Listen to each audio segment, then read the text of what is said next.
Excuse me, pwede pong magtanong? Ano po yung nauna? Yung itlog po ba o yung manok? Ako po ang nauna. Itlog po kasi letter I sa Bakit po? letter M. Ha? Nauna mo ng letter I bago M.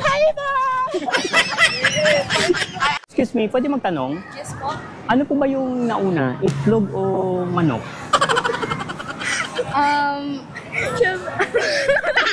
Para sa akin po is manok.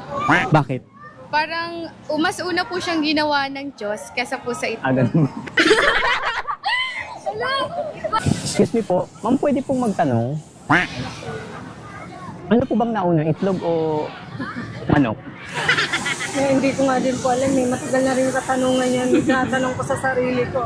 Ano nga po ba yun? Kasi naguguluhan po kasi ako, hindi ko alam kung ano po yung nauna eh. Manok po ba o itlog? Ay, ko alam. Ano sa tingin niyo po? Itlog daw. Bakit po?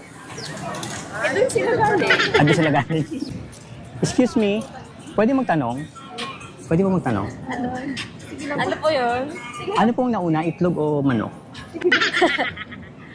Itlog o manok. Oh, ano po bang nauna, itlog o manok? Ano ba yun? Itlog o manok? Ano kaya? Manok. Manok daw po. Manok ba? Manok daw.